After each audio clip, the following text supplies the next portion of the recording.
Hi, welcome to our daily encounter. Today we begin the book of Mark. And the book of Mark traditionally is a book that was actually penned by Mark, but was a collection of speakings that Peter made. And so you can kind of trace back these stories back to the Apostle Peter.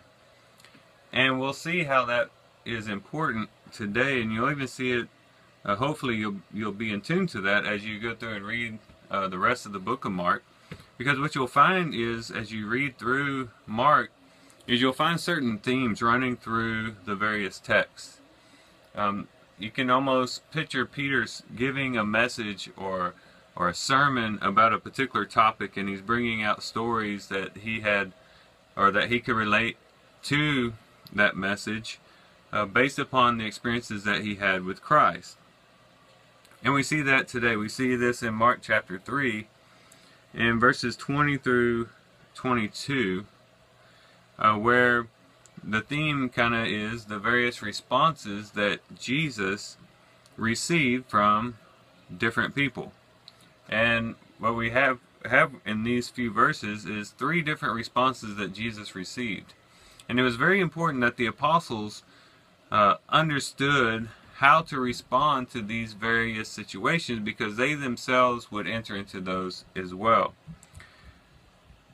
The first response that we see evident in verse 20 is something that we see really running through the whole first few chapters, about the popularity of Jesus. He just became so popular, he had difficulty getting around. He had at one point, because he had healed the leprous man, he had to actually go out into the wildernesses, into the places outside of the villages and the cities, just to have enough space because of the people pressing against him.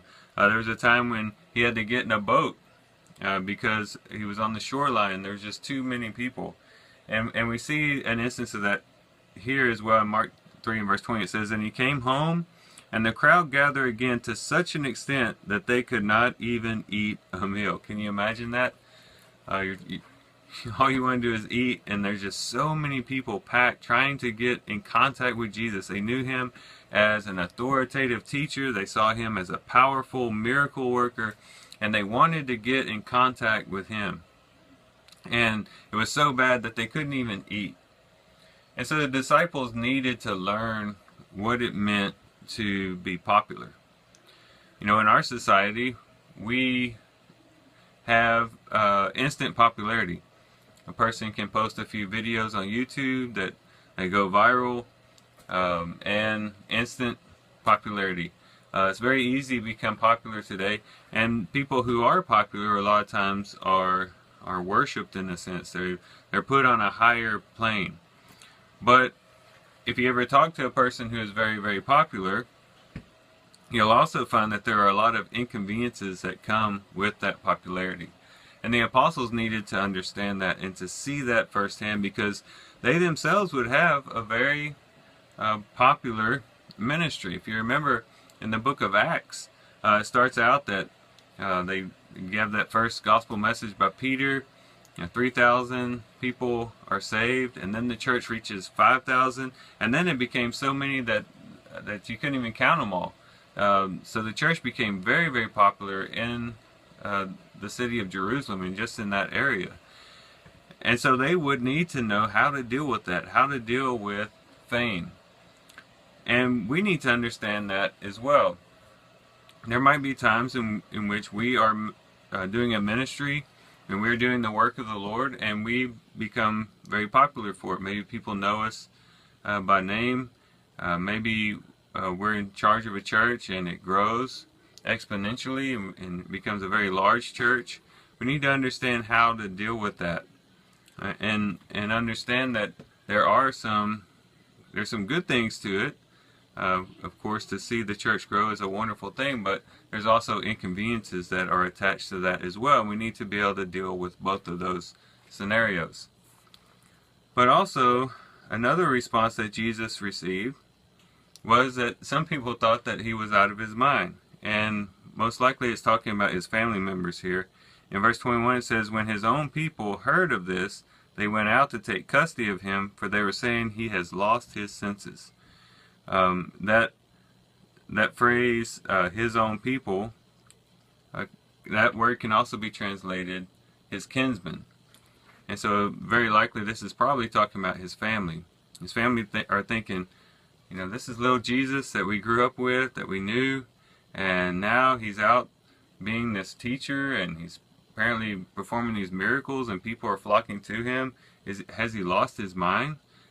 He's so involved in his work that he's not getting any sleep, he's not eating. He must have gone crazy. And as you read down in the latter part of the chapter, when it says that his mother and his brothers were calling to him to meet with him, it might be that that's exactly what they were trying to do. They wanted to get him out of the crowd so that they could maybe talk some sense to him, get him away from the ministry. And that's why he has such a strong word against that he says, who are my mother and my brothers? He said, those who does the will of God. He is my brother, my sister, and my mother. And so they might have been trying to get him away from the ministry, thinking he was losing his senses. And whenever we dedicate ourselves to the Lord, when we really go wholeheartedly in serving God, when we start making sacrifices in serving God, when we start making choices that seem a little bit crazy to other people, don't be surprised if people don't think that you're losing your senses, that you've lost your mind, that you're crazy, you're foolish. There might be a lot of words that they use to describe it, but in the end they just think that you've really gone off the deep end. And the apostles needed to know how to deal with that because they too would be called crazy. They'd be called out of their mind, lunatics, things like that. They needed to know how to deal with people thinking of them that way, and we also need to know that as well. We need to understand that kind of comes along with giving your life to Christ. Sometimes you're going to do things that people think are foolish. You're going to make sacrifices that people think are strange. They're going to think perhaps you're wasting your time, you're wasting your talents. You could be making a lot more money, but yet you're ministering in this particular fashion. And so we need to understand that can be a response by people, and we need to be able to deal with that.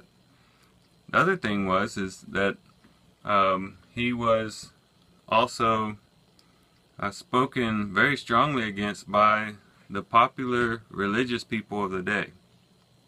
In verse 22 it says, the scribes who came down from Jerusalem were saying he is possessed by Beelzebub, and he casts out demons by the ruler of the demons. And most likely they were just speaking out of envy. If you remember in Matthew chapter 27 that we read, Pilate had recognized the fact that they had basically just turned Jesus over out of envy. They're very envious of him. He's a very popular teacher. Many times he spoke against the religious authorities at the time. And so they lashed back by saying, well, he's just doing all these powerful things by Beelzebub, by the ruler of the demons. And envy can sometimes cause people to do that. They can begin to speak out against other people because they are jealous at the success that they're having. Now, you might maybe picture one preacher becoming envious of another preacher whose church, whose ministry is growing, and he begins to speak bad words towards that preacher, or tries to defame him or slander him in some way. I'm sure it happens all the time, and it's very likely that it could happen to you and I as we begin to serve the Lord, that maybe especially if we start becoming successful in what we're doing, that people will start speaking out against us out of envy, out of jealousy, and they might even blaspheme against God, which is what they did here. And what that shows is that envy can sometimes cause logical people to reach illogical conclusions, because Jesus brought out their lack of logic, because he said, if Satan cast out Satan, how can his kingdom stand? If he's divided against himself, his kingdom cannot stand. So it wasn't even a logical thing to say, but again, they're speaking out of envy. And so it's just important for us to understand, as we go out and we serve the Lord, as we begin to teach others the gospel, as we begin to minister to the church, or we begin to do good works to the poor, whatever it is that God has laid on our heart to do, we have to just recognize that there might be many different responses. It might be something different than just these three. But we need to understand that this is all a part of serving the Lord. He never said it was going to be easy. He never said that it was always going to go smoothly. As we've seen, even if you become popular, when people like what you're doing, it can also be an inconvenience.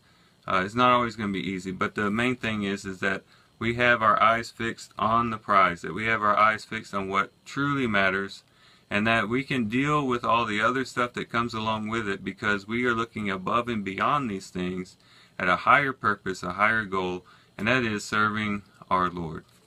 Well, I thank you guys for listening in today. I hope you guys have a great day. God bless.